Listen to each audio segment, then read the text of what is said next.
ఒక సరికొత్త టెక్నాలజీ ప్రకటన టెస్లా కంపెనీని కుదిపేస్తుంది. ఆ ప్రకటనే General Motors company zero emission engine automobile రంగంలో సరికొత్త విప్లవానికి దారి తీస్తుందని చెప్తున్న ఆ భవిష్యత్తును మార్చే ఇంజిన్ పూర్తి వివరాలను ఈ రోజు మన ఎంవీఎస్ ఆటో తెలుగు ఛానల్లో తెలుసుకుందాం. ఐసీఈ వాహనాల్లో కాలుష్యం, ఈవీ వాహనాల్లో బ్యాటరీ రేట్లను తగ్గించాలి. దీనికి ఒక సొల్యూషన్ కోసం ఇండస్ట్రీ నిపుణులు వెతుకుతున్న టైంలో 2024 సంవత్సరం మార్చి నెలలో జనరల్ మోటార్స్ సీఈఓ అయిన మ్యారీ బెర్రా ఒక సంచలన ప్రకటన చేశారు. అదే కంప్రెస్డ్ ఎయిర్ టెక్నాలజీ. 19వ శతాబ్దంలో ఐరోపా ఖండంలోని రైల్ ఇంజిన్ లో, ట్రామ్స్ లో కంప్రెస్డ్ ఎయిర్ టెక్నాలజీని ఉపయోగించారు. అంతెందుకు మన దేశంలో సైతం ఈ టెక్నాలజీని ఉపయోగించారు. అవే స్ట్రీమ్ ఇంజిన్ రైళ్లు.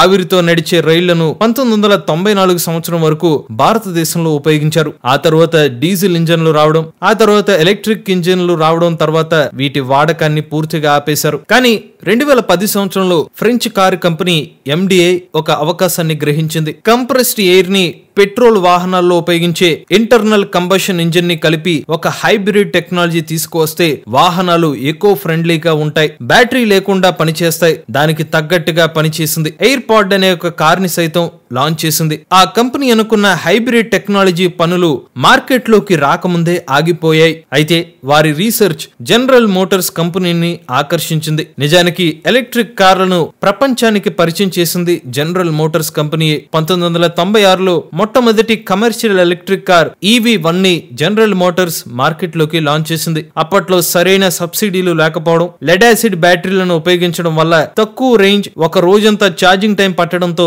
ఈ కార్లు మార్కెట్ లో ఫెయిల్ అయ్యాయి. అయితే జనరల్ మోటార్స్ కి తెలుసు భవిష్యత్తు ఎలక్ట్రిక్ వాహనాలదే అని. కానీ ఈవీలో ఉన్న ఒక సమస్య బ్యాటరీ టెక్నాలజీ. రాబోయే సంవత్సరాల్లో బ్యాటరీలో కొరత ఏర్పడవచ్చు. దానికి ఒక ఆల్టర్నేటివ్ గా ఈ హైబ్రిడ్ ఇంజిన్ టెక్నాలజీని తీసుకురావాలని ఈవీతో పాటు కంప్రెస్డ్ ఎయిర్ టెక్నాలజీపై ప్యారల్ గా పనిచేయడం మొదలుపెట్టింది. ఇప్పుడు కంప్రెస్డ్ ఎయిర్ వాహనాలు ఎలా పనిచేస్తాయో తెలుసుకుందాం. సాధారణ ఈవీ మరియు ఐసీ ఇంజిన్ తో పోలిస్తే కంప్రెస్డ్ ఎయిర్ వాహనాలు భిన్నంగా పనిచేస్తాయి. ఐసీ ఇంజిన్ లో ఉండే పిస్టన్ కి బదులు స్పెషల్ గా డిజైన్ చేసిన కంప్రెస్డ్ ఎయిర్ ఇంజిన్స్ ని ఉపయోగిస్తారు. చూడటానికి కాస్త ఐసీ ఇంజిన్ లాగానే కనిపించిన ఈ కంప్రెస్డ్ ఎయిర్ ఇంజిన్ లో స్ప్రింగ్ కి న్యూమాటిక్ మోటార్ ని కనెక్ట్ చేస్తారు. పిస్టన్ మోషన్ కోసం స్పార్క్ కి బదులుగా ఆక్సిజన్ ని ఉపయోగిస్తారు. ఈ ఆక్సిజన్ ఇంజిన్ లోపల ఒత్తిడిని పెంచుతుంది. దాంతో పిస్టన్ కదులుతుంది. ఆ తర్వాత గాలిని బయటికి విడుదల చేసి మరలా స్ప్రింగ్ ని పిస్టన్ కి కలిపి ఒరిజినల్ పొజిషన్ కి వస్తుంది. ఇలా ఒక సైకిల్ పూర్తవుతుంది. ఈ కంప్రెస్డ్ ఎయిర్ వల్ల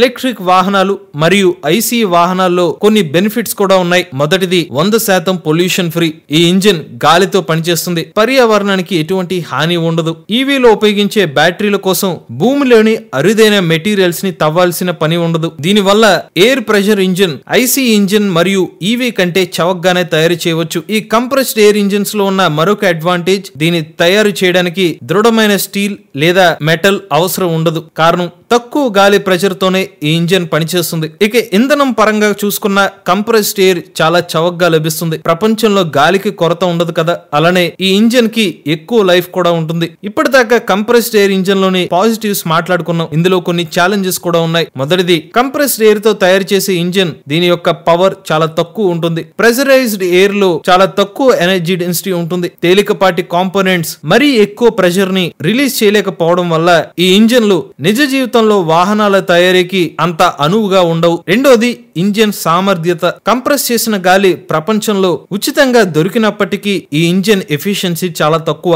ఉదాహరణకి ప్రస్తుతం డెవలప్మెంట్ స్టేజ్ లో ఉన్న వాహనాల్లో కంప్రెస్డ్ ఎయిర్ ని నింపితే 140 కిలోమీటర్ల మైలేజ్ మాత్రమే వస్తుంది. అంటే ఎక్కువ దూరం ప్రయాణించాలంటే కంప్రెస్డ్ ఎయిర్ రెగ్యులర్ గా పట్టిస్తూ ఉండాలి. చివరిగా ఈ వాహనాల భద్రత. ప్రస్తుతం ప్రోటోటైప్స్ లో వేరే ప్రత్యామ్నాయం లేక స్టీల్ తో తయారు చేశారు. ఈ ఎయిర్ ట్యాంకర్లు మరీ అంత దృఢంగా లేకపోవడం వల్ల వాహనాల్లోని ఎయిర్ ట్యాంక్ డ్యామేజ్ అయితే పేలుడు సంభవించే అవకాశాలు కూడా ఉంటుంది. ఈ సమస్యలన్నిటికీ పరిష్కారం రీతిగా GM పయనిస్తుంది. ఇప్పటికే ప్రాథమిక దశలో విజయం సాధించామని చెప్తుంది. ఈ ఇంజిన్ నుండి తక్కువ పవర్ మాత్రమే వస్తుంది. ఈ సమస్యకి పరిష్కారంగా హై ప్రెషర్ ఎయిర్ ట్యాంక్స్ ని ఉపయోగించవచ్చు. దీనివల్ల సిలిండర్ ప్రెషర్ పెరుగుతుంది. ఇలా చేయడం వల్ల ఎక్కువ టార్క్ ని ఉత్పత్తి చేయవచ్చు. తక్కువ మైలేజ్ వస్తుంది.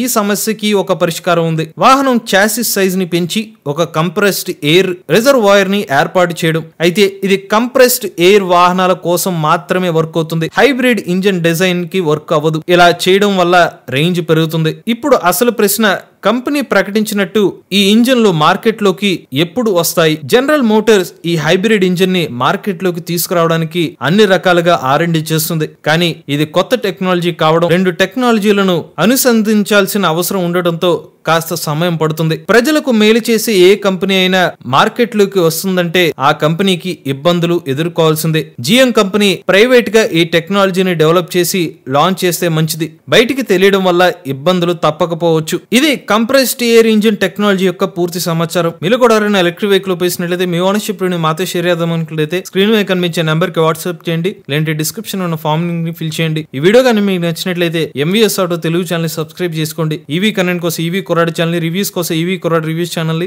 ఏ కంటెంట్ కోసం ఏ తెలుగు ఛానల్ సబ్స్క్రైబ్ చేసుకోండి. Charge the nature, drive the future.